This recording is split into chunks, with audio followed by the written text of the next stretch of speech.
முத்துக்குமரன் அப்படின்ற பேர் முத்தா பல வீடுகள்ல பட்டி தொட்டி எல்லாம் முத்துவை பற்றிய பேச்சுக்கள் நல்ல விதமாக மக்கள் மத்தியில மக்கள் மனதில முத்துக்குமரன் பதிய காரணம் அவருடைய அந்த நல்ல மனசு.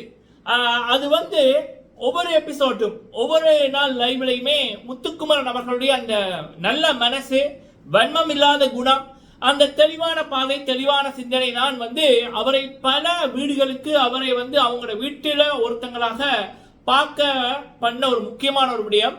பிக் பாஸை பொறுத்த வரைக்கும் டைட்டில் வின்னருக்கு இருக்க வேண்டிய முதல் குவாலிட்டி இந்த நல்ல மனசு.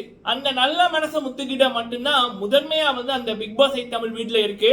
அதனால்தான் மக்கள் 3வது வீக்கே முத்துக்குமரன் அவர்களை வின்னராக தெரிவெடுத்தார்கள். இன்று நடந்த விடயம் அது இன்னும் எவ்வளவு தூரம் முத்துக்குமரன் அவர்கள் அந்த வெற்றியை தலையில வைக்காத ஒரு சிறந்த மனிதர் அப்படி என்பதை, அதுவும் 25 வயசுல இப்படியான குணாதிசயங்களை பார்க்கறது இன்றைய காலகட்டத்தில் மிகவும் அரிது. அந்த விடயத்தில் முத்துக்குமரன் அவர்களின் சிறப்பு மிகவும் சிறப்பு. சரிங்களா?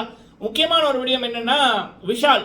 இந்த விஷால் பாத்தீங்கன்னா ஆரம்பத்தில் அவர் சொல்வாரு, அவருக்கு சொல்லிக்குவாரு, விஷால் அருண் ட்ரெண்டிங் நடிகர்கள் அப்படின்ற மாதிரி.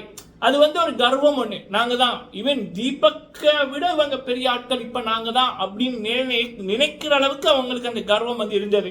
அப்ப இவங்க முத்துக்குமரன் அவர்களை மதிக்கிறது இல்லை. ஏன்னா அவர் ஒரு மிடில் கிளாஸ் ஃபேமிலியில இருந்து வந்திருக்காரு.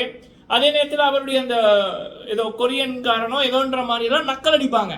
அவர் கடந்து போய்க்குள்ள அவரை பற்றி பேசுறது, அவர் மீது பொறாமைப்படுறது, அடுத்தவர்கள் அவரை பற்றி தப்பா சொன்னா அதை ரசிப்பது, எரியிற நெருப்புல இன்னும் எண்ணெயை ஊற்றி விட்டு பார்ப்பது அப்படின்னு அப்படியான விடயங்கள் பண்ணவர் தான் விஷால் அவர்கள். இன்னைக்கு நூடுல்ஸா போயிட்டாரு விஷால். வர்றவங்க எல்லாம் அவருடைய அந்த காதல் விடயத்தை சொல்லிக்கல நூடுல்ஸா போயிட்டாரு. அப்போ முதலாவதாக அவருக்கு தோல் மீது கை வச்சு அறிவுரை சொன்னது அப்படின்னா முத்து தான். அது சாதாரண அறிவுரை இல்லை, அந்த ஆத்மார்த்தமா வரும் அப்படின்வாங்கல்ல. ஒன்னு திருத்திக்கணும், இல்லை இனி அப்படியான விடயங்களை பண்ணாம இருக்கணும், சரி விடு அப்படின்ற மாதிரி அந்த ஒரு கூட பிறந்தவங்க ஒரு ஒரு சொல்லுவாங்கல்ல, அந்த மாதிரி இருந்துச்சு. அதுவும் முத்துவுக்கு இவங்க பண்ண துரோகங்கள் எதுவுமே இல்லாம இப்ப முத்துக்கு மக்கள் சக்தி, மக்கள் படை இருக்குன்னு கிட்டத்தட்ட அவருக்கு தெரிஞ்சிட்டு, ஆனா அப்படி இருந்தும் அதை தலையில வைக்காம அவர் பழகுறது எல்லாராலையும் முடியாது. அவர்கிட்ட அந்த குணம், இந்த குணம் தான் அவரை பல வீடுகள்ல அவரை பிள்ளையா பார்க்க தோணுது. சிறப்பு. இன்னொரு முக்கியமான ஒரு விடயம் என்ன அப்படின்னா, முத்துக்குமரன் அவர்கள் அடுத்தவர்களை கூட நோகடிக்க மாட்டாரு.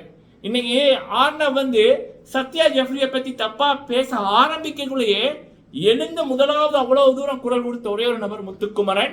ஐயா அப்படி பேசாதீங்க, அப்படி நாகரிகம் எல்லாம் பேசாதீங்க அப்படின்ற மாதிரி குரல் கொடுத்த நபர் முத்துக்குமரன். முத்துக்குமரன் ஆரம்பிச்சதுக்கு அப்புறம் தான் ஜாக்லின் ஆரம்பிப்பாங்க. சரிங்களா? சோ இப்படி முத்துவோட இந்த குணம், இந்த நல்ல பண்பாடு, இந்த வளர்ப்பு, அதான் அவருடைய சிறப்பு. பார்க்க அழகா இருக்கு. இந்த விடயங்கள் தான், சரிங்களா, இந்த விடயங்கள் தான் மக்கள் பிக் பாஸ்ல ஒருத்தர டைட்டில் வின்னர் ஆக்க உதவுமே தவிர, இந்த சௌந்தர்யா 17-17 லட்சம் பிஆர் டிவிட்ட கொடுத்து போட்டு போனதெல்லாம் மக்கள்கிட்ட எடுபடாது. அதெல்லாம் குப்பைக்கு போயிடும்.